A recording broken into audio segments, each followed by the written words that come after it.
You're listening to the Decisive podcast, insights and analysis to empower confident decision making.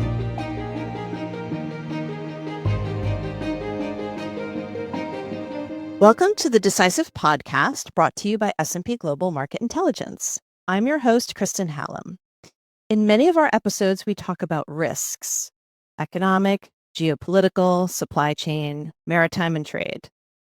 In this episode, we're discussing opportunities as well as risks and a pair of indices that can inform decision-making. Joining me for this discussion are Cassandra Pagan, Senior Principal Analyst, Models and Scenarios, Justin Valentino, Head of Risk Quantification, and Natasha McSwiggan, Principal Economist, Banking Risk Service. Welcome to the podcast, everyone. It's great to have you all on the Decisive. Thank you very much, Kristen. I think you've really assembled the Avengers of indices for the global insight world today. I think so as well. So with that, let's jump into it. Justin, can you explain what the Strategic Opportunity Index is? Yeah, of course. So in order to address the pressing need by decision makers for clarity and understanding in an increasingly complex, very complex geopolitical and trade environments, we built this index from the curated data across global insights, market intelligence really, to answer the root question: what makes a market attractive and viable? So to answer that, we separated these curated data sets from across the business into 5 pillars. 1, market potential, which is the extent to which a market is open and innovative. 2, policy favorability, policies and regulations that support or encourage new enterprises. 3, institutional quality, which is really just the effectiveness of state institutions. 4, logistics efficiency, looking at supply chain infrastructure and disruption. And finally, resource availability, which is access to finance, capital, and labor. Which all sounds a bit standard when you list it out like that. So we came up with the analogy of climbing a mountain when looking at both progress and performance. Full disclosure, I had just gotten back from a trekking through Snowdonia here in the UK, so it was very much fresh in my mind when Cassandra and I were ideating about this. So for the SOI, like in hiking, you have countries at the base of progress, which may be slightly stagnant or even backsliding for growth. Then you start the ascent at these countries, which may face some challenges, either internal or external, but are still improving relative to their peers. Then you have a nice break along the plateau, which are mostly our OECD countries or more mature markets that would find it difficult to maintain the same level of dynamic growth that maybe they once had. Finally, you arrive at the ridge, where you are rewarded with a beautiful vista to enjoy the stunning views, or in this case, your high-performing and dynamic markets. Oh, well, I really like that analogy, Justin. It makes me want to go for a trek not far from where I am on the edge of the Blue Ridge Mountains here. So thanks for that. What is the origin story? Thinking about our Avengers analogy earlier, what is the origin story behind the Strategic Opportunity Index? Oh no. Okay, so we have to have an Avengers origin story. Okay, I'll jump in on this one just because I have had this idea for a long time, and Justin really humored me and actually brought so much great energy in this beautiful analogy. But this is something that had been stewing in the back of my mind for a couple of years, actually. I have a background in developing index models, and I, at the time, had been working with a client who was developing another index. They were really looking internally at themselves, and they wanted to know how investors were feeling about the domestic market. And then the conversation turned to how we could externalize this and think about this from how the world sees this market kind of from the outside in, and how that really compared to how businesses and investors would think about where they stand relative to some of the key competitors that they were thinking about. So I jumped at the opportunity and said, Justin, I really want to do this. And I showed up to their offices in person with a pile of Post-it notes and Sharpies. If you can't tell, I kind of come from the Silicon Valley idea world of design thinking from my previous lives. And we got to work on designing what was for them a really custom model about how we could think about these big macro factors that were driving the business environment and kind of the investment climate. So that project I really loved because we were able to customize this index model that spoke directly to the policy goals that they had in mind and had laid out in this broader reform agenda. So we got to really do the design thinking work of building backwards. And we ended up with effectively what was a KPI for the government to track progress towards their goals and guide policy decisions and their prioritization. So, when you're thinking about how you're going to change all of these different things within a market, it can be really hard to decide on what to tackle first. And so having the data really tell that story for you makes it a lot easier to go and convince other people that maybe they should kind of get on board with these changes.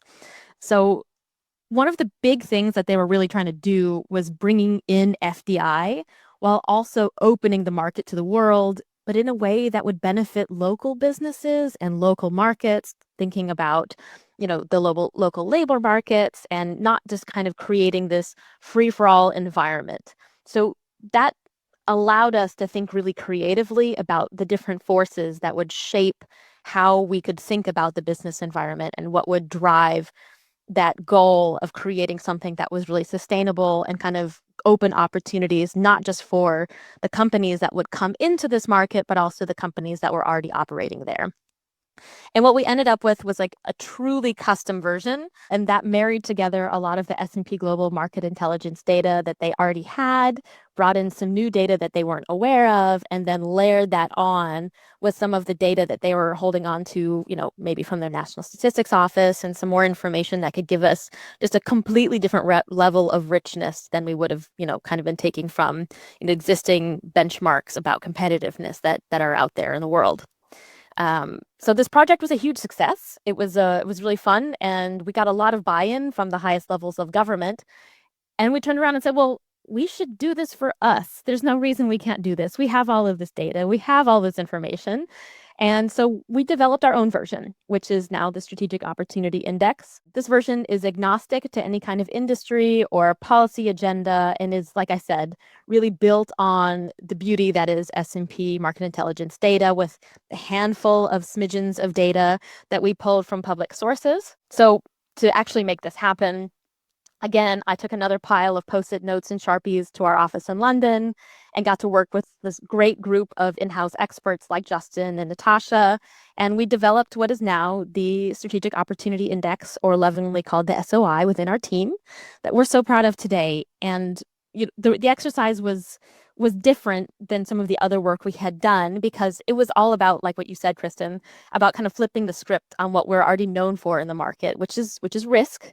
And we could transform those data and think creatively about how we take what we already had in-house and where we usually are looking at the downside, how we could tell a new story of opportunities and where it's expanding. Having gotten a chance to experience Cassie's Post-it notes and Sharpie method firsthand, sprawled all over a conference room, it was really a sight to behold, and I absolutely became a convert to that method henceforth. Yeah, I almost wish this was a video podcast because between the Post-it notes and the Sharpies image and then, the smidgens of data and watching Cassie just plucking data out of the air, that was really cool. So thanks, Cassandra, for sharing the origin story of the SOI. How does the SOI compare to other global indices? What would you say are its distinguishing characteristics, Justin? So there's a classic aphorism, which I love. I'm pretty sure it was a uni professor that I first heard this, but it's generally applied to statistical models, that all models are wrong, but some can be useful. And I really feel like that is just as valid when discussing the broad universe of indices. There is an abundance of widely circulated and cited indices from every international organization, academic institution, and think tank, you name it. So we asked during that working group, what can we provide that isn't already out there? Apart from obviously leveraging the wealth of trusted S&P Global Market Intelligence data that we can rely on internally, one of the really cool and unique things we do with the SOI is the introduction of momentum scoring, which sounds complicated, but it's actually a pretty basic concept. But the stories it allows the index to tell is actually the really fun part. Since we have such a rich history of data, we can simply take the growth rate of the index to switch the focus from where a market currently ranks to focus instead on the trajectory of individual markets and identify where these opportunities are expanding. Take a country like Namibia, for example, where with recent oil and gas exploration and gold and mining expansion, its momentum score for some of the previously mentioned subpillars, like resource availability and logistics efficiency, were globally some of the highest. I think it ranked something like third for resource availability and fifth or sixth for logistics efficiency, which was really the exciting nuggets that we kind of came across when interrogating the data. Yeah, I love the idea of momentum because you find winners different than the usual kind of top 10 from your classic index that's kind of going to be measuring some similar aspects, right? So it really rewards markets that have shown a lot of improvement over time. And so maybe you're starting from a different place, but you see where people have made a lot of progress and change. And I feel like it's a really nice way of acknowledging also where we've come from and not just where we are now. It almost feels like the title of a self-help book or something. Very, very inspirational there. So you've kind of touched on this a little bit, but what would you say is the main purpose of the Strategic Opportunity Index? What are some of the use cases, if you will, Cassandra? Sure. Yeah. So, I mean, we've talked about how this is, about flipping the script on the risk story. And we've talked a bit about, momentum and acknowledging kind of where we've come from and how far we've gotten from the beginning of the SOI story. So we built this backwards 10 years just to kind of give you a bit of context because we were sitting on all of the data to be able to do it. But really what this is meant for is to be able to either track the continuation of change, but it also gives us a jumping off point internally, like for us to think about all the different directions that we could take this, right? So, like I mentioned, the origin story of this was for a specific client in a specific context, and they were trying to, track their progress over time towards the specific policy agenda. But it's also a really useful way if you're trying to compare different markets and you're thinking about, where could I go next and where would be an interesting market, you're going to get that same classic, these are the top 10 always in these rankings. And momentum gives us a little bit more depth to that perspective, right? So being able to look at the trajectory lets us kind of tell a story. Well, maybe if you're considering market entry, for example, this would be a place where things are actually changing fast. And this is a place that's showing a lot of progress. So maybe they're not in the top today, but they might be tomorrow. So that's where that narrative around, the ascent and the ridge and the base and the plateau kind of comes into play. So it gives us a new framing.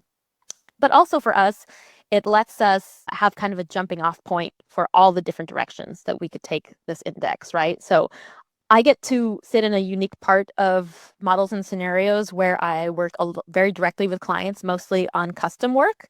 So having this model already in mind basically gives me the spaghetti to throw at the wall for the ideas. And there's so many different directions that we can take it, right? So we designed it really kind of with Lego bricks in mind, where we could kind of pull a piece out and put a piece back in and shuffle the deck how we needed to create all of these different structures that would be interesting for answering the kinds of questions that clients come to us for, right? So we can swap things around and quickly add like industry specific elements by looking at some of our more industry specific data sets and adding in those aspects.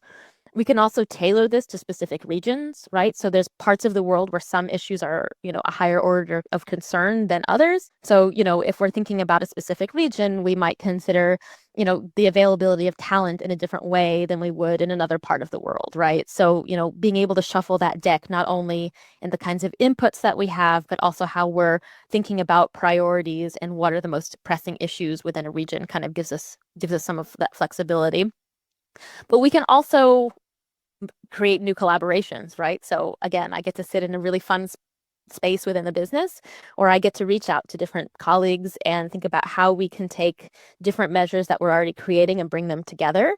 So one way that we're trying to do this right now is by collaborating with our colleagues over at the Container Port Performance Index, so another index, and really deepen our understanding about the role of ports and logistics and supply chains to the idea of how we're measuring competitiveness, which is, of course, really important over the last few years, really in that post-COVID space, thinking about how that affects the decisions that we make about where we're going to go if you're considering market entry or if you're considering how to prioritize policy decisions. There's lots of possibilities here, and so we're always seeking new collaborations and ideas with our colleagues, and that's really what makes it so fun, and what is, kind of the main purpose is really, again, to give us that spaghetti to throw at the wall.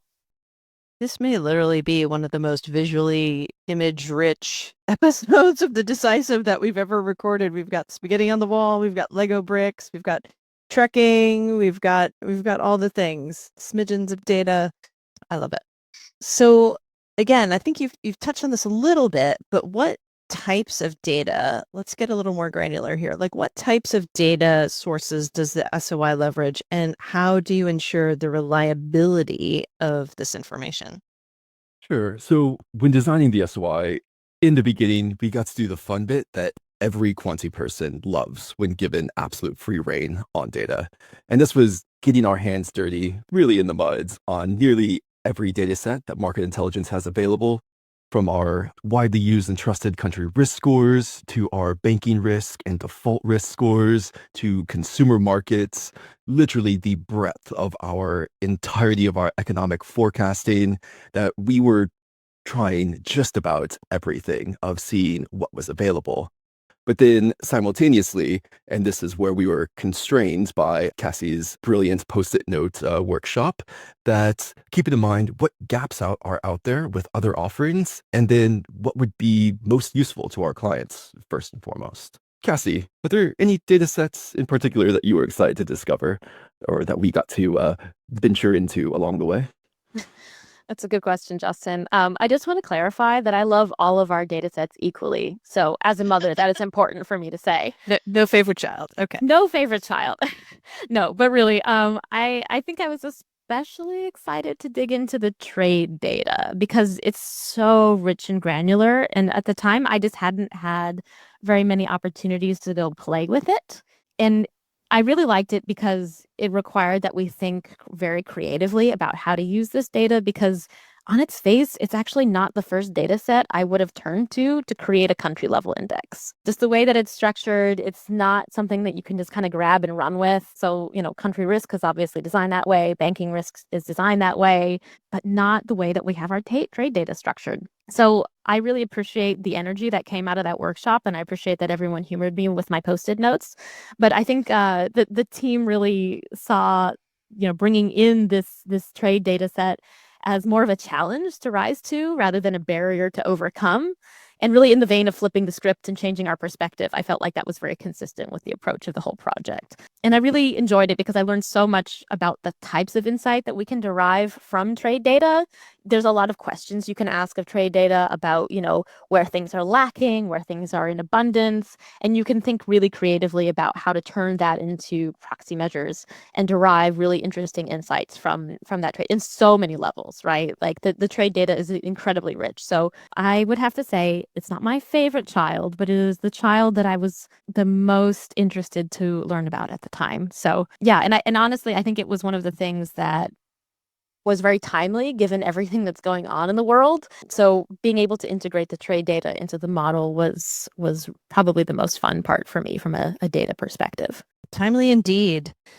And speaking of timely, this seems like a good time to bring in Natasha to tell us about a risk-focused index, the Trade and Tariff Vulnerability Index. Natasha, what is the Trade and Tariff Vulnerability Index exactly? Yeah, thanks, Kristen. So the Trade and Tariff Vulnerability Index, or TTV for short, is essentially a handy tool and that we developed to help us identify how at risk different economies are from the reciprocal tariffs that were specifically announced on April the 2nd of this year. So the way we constructed the index is that the index looks at three main factors to gauge vulnerability. So the first and the most important factor in the index is the US tariff rate adjusted for reliance on exports to the US. So essentially, if a country is sending a lot of goods that aren't tariff exempt to the US, it's more likely to feel the pinch from these tariffs. The second factor that we looked at is the share of good exports to GDP. So countries that are able to stand on their own are less likely to be hit hard compared to those that are really dependent on global trade and to those spillover effects. And the third and final factor, the index looks at the trade balance with the US. So essentially, this shows how much a country relies on trade with them and highlights its broader economic vulnerability. So essentially, the TTF index gives us a clearer picture of how the tariff risks are spread across different markets, which is really useful for making strategic decisions as the US policy evolve over time. We love talking about decisions on the Decisive, for sure.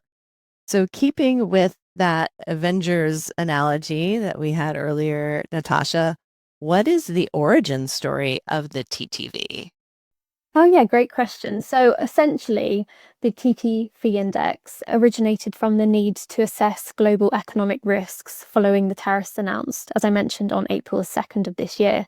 Given the uncertainty surrounding near-term US trade and tariff policy towards the rest of the world, we built this framework to measure and reassess the impact that these US tariffs may have on our existing country default risk scores, or CDR for short, as these tariff rates evolve, and with a strong focus on the potential short-term CDR score impact. So that was our main focus. But fundamentally, this index was developed to evaluate how vulnerable different economies are to these tariffs.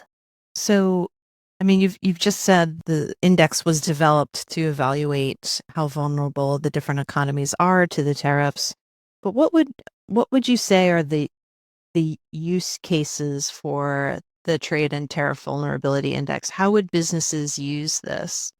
Yeah, so essentially, like as I mentioned, the main purpose is to assess the near-term vulnerability of these economies to the tariffs, particularly in light of the recent changes in policy and the potential channels through which these tariffs could affect the risk outlook. Given the policy uncertainty, an important feature that I'd note here with our index is that it has been set up to allow for and to respond to changes in tariff rates. So by evaluating how different economies might be affected by these tariffs, the index provides valuable insights into potential risks and impacts on trade relationships. So as for use, the TTV index helps businesses identify which markets may be more susceptible to tariff-related disruptions, allowing them to strategize, plan, adjust their operations accordingly. For instance, if we have a company that are heavily reliant on exports to the US, they can assess their exposure and consider diversifying their markets to mitigate risks. So essentially, the index serves as a really crucial tool for businesses to measure the impact to the reciprocal tariffs and helps them navigate the complexities of international trade and policy uncertainty. Thank you, Natasha, for that. So looking ahead, how do you foresee the relationship between the SOI and the TTV index evolving, especially in light of the ongoing global trade tensions, which I think will be with us for some time? Yeah, that's a great question. I've talked a little bit about it, some of our collaborations across the different parts of the business. And this has been one of the more creative and timely collaborations that we've had a chance to work on. And I just want to take a quick second and thank Natasha for her ingenuity and insight while we've been navigating the impact and how all of this works and how all of the different pieces come together, right? So it's just been a joy to get to do this. Absolutely could not have done it without Natasha's work as well. Yeah. So one of the ways that we're thinking about putting the two pieces together is we're thinking about bringing together the momentum data, which is really kind of, that 10-year trajectory view of how a market is performed And really, if you think about it, momentum has captured the last 10 years, right? So this has been a particularly dynamic and intense, I would say, decade. If you look back to 2015 to now, I can't even contemplate what my life was like 10 years ago. That feels like an epoch ago. And really think about how, the story of improvement at the macro level. So we have this long-term view, right? And then we're thinking about putting together the TTV, which is this very timely, very dynamic measure of the vulnerability and like what's going on now, right? So one of the things that we are thinking about is you want to be operating in a place that is expanding, right? That has this trajectory of momentum, that has the story of growth, but at the same time has lower exposure or vulnerability to what's going on right now, right? That's kind of the sweet spot.